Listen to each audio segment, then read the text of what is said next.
Oci, awas kamu ya kalau berani kabur. Tapi tante, aku mau pulang. Aku nggak mau di sini. Kamu denger ya, kamu layanin Om dengan baik. Nggak habis kamu. Halo Mami, mana ceweknya Mam? Mas Aryo. Wah, boleh juga nih cewek cantik. Wahai lagi. Iya dong, anak saya mah cantik semua. Oci, salam Mas Aryo. Kenalan dong. Nggak mau dia. Gimana? Oke kan? Oke. Sip. Ini gue bayar ya. Mahal. Oh. Gimana? Oci, kamu layanin Mas dengan baik ya. Oke. Boy, cabut. Kasih ya. Siap. Ayo sayang. Enggak. Ayolah sayang. Enggak. Aku nggak Cuma mau. kita berdua di sini sayang. Nggak mau. Aku Ayo. nggak mau. Ayolah sayang. Kan saya udah bayar kan? Enggak. Ayo. Ayo saya Nggak mau.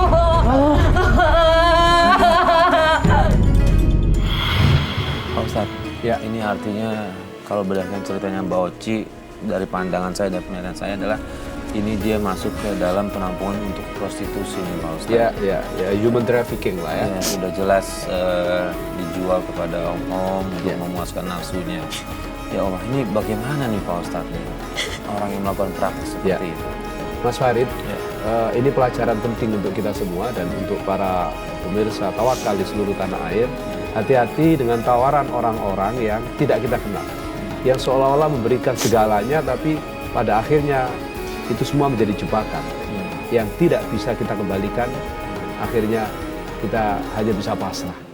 Apa yang dialami oleh Mbak Oci ini pelajaran penting tentang human trafficking melalui prostitusi. Jadi kalau Mas Hari bertanya dosa apa yang diperlakukan oleh para germo-germo ini dan apa siksanya Allah, tentu jawabannya ini adalah dosa besar dan sangat besar sekali. Karena ini perzinahan yang terstruktur. Berzina saja itu dosa besar. Apalagi perzinahan yang terstruktur dalam rangka untuk mengeksploitasi orang lain. Dan mengambil keuntungan di situ. Mengambil keuntungan salah satunya. Ini adalah dosa besar di atas besar kalau saya bisa katakan. Na'udzubillah.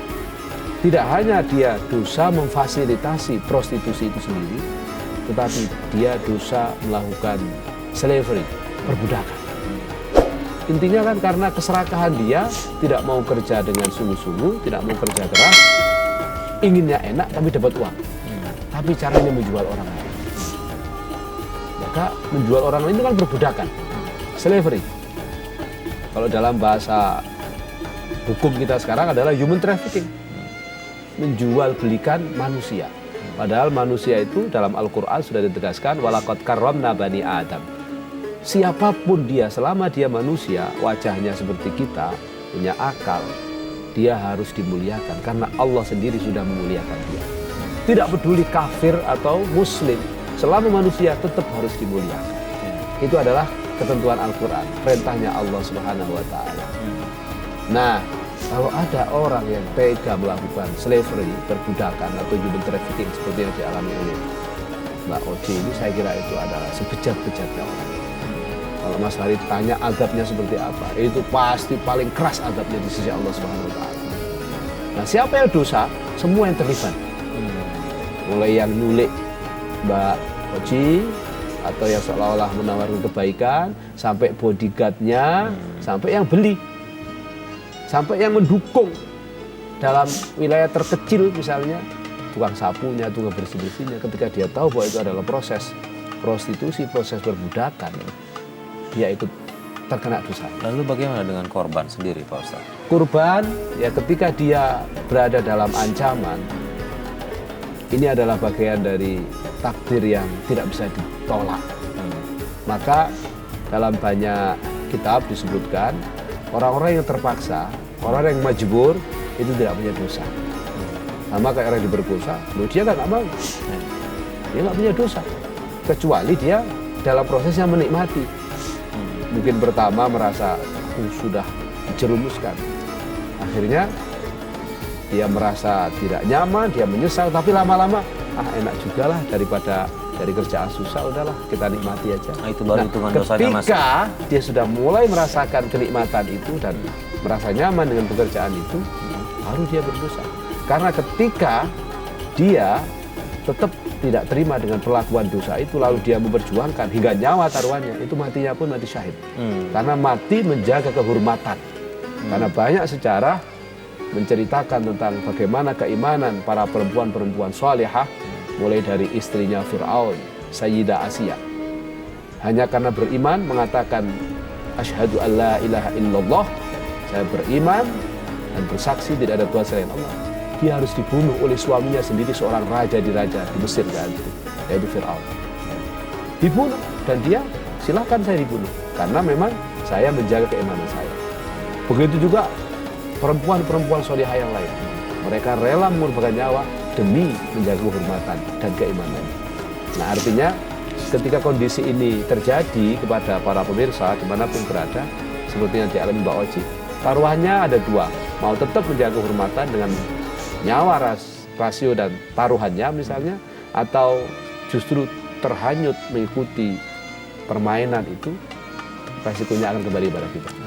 Nah, Mbak Oci, di situ Mbak Oci artinya dikaryakan oleh mucikarinya ya, oleh maminya itu ya, maminya itu.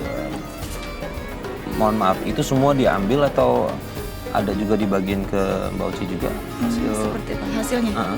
Saya nggak mendapatkan uang sama sekali. Hanya mungkin kebutuhan Mbak Oci aja, iya. misalnya Bu Oci butuh Iya, apa, hanya kebutuhan aja. dia kasih, butuh apa dia kasih. Itu sampai berlangsung berapa tahun?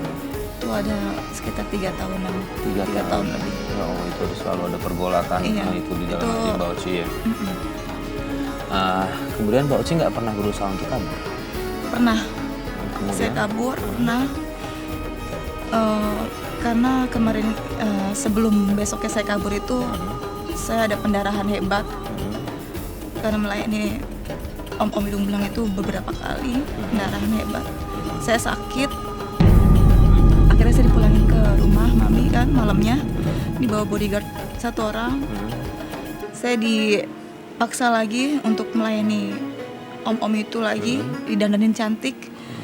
Dari situ Mami memang lagi belum bangun kan, masih pagi. Jadi saya masih siap-siap.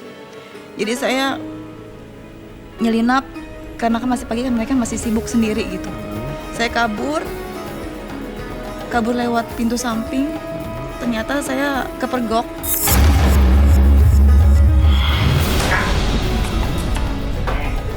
Anak pernah lo bisa makan dari gua.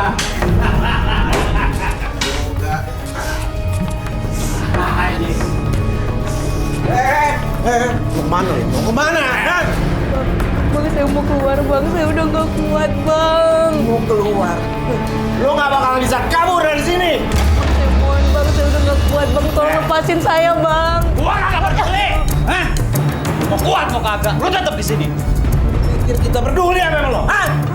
Mami! Bang jangan bang, bang jangan bang, jangan. Kenapa ini? Ini mah, dia mau kabur. Untung saya ngeliat. Hah? Kamu mau kabur? Mami, saya udah gak kuat, Mi, tolong, Mi, jangan, Mi. Ampun, Mi, sakit, Mi. Dasar manusia lo! Ayo, bawa dia, Mi. Ayo, kabur lagi. Saya mau kabur hari itu karena saya udah gak kuat. Seberapa lama Mbak bertahan akhirnya di situ? Iya, saya bertahan karena saya nggak bisa kabur dari mana-mana, Mas Farid. Sampai ada laki-laki yang memang baik datang ke rumah Mami. Kita dideretkan lah, ada 5 orang. Dipilih lah salah satu dari kami. Laki-laki itu pilih saya. Dibawalah saya. Mami percaya sama dia karena bayarannya lebih besar dibanding orang-orang sebelumnya. Sama sekali dia nggak pernah nyentuh saya, Mas. Dia nggak menyentuh saya. Dia hanya ngasih tahu bagaimana perasaan kamu tinggal di rumah itu. Saya bilang saya sakit dan saya pun sekarang lagi sakit. Saya udah nggak kuat. ketemu udah beberapa kali sama dia. Dan saking sayang, ada kali seminggu 2 kali dia selalu datang nemuin saya hanya untuk ngobrol. Dia tidak pernah gitu saya. Dan sewaktu itu dia ada niat untuk bawa kabur saya. Kita langsung pergi keluar kota untuk kabur berdua dan nggak ada kabar sama sekali ke Mami. Dari situ saya seperti lega, Mas Farid.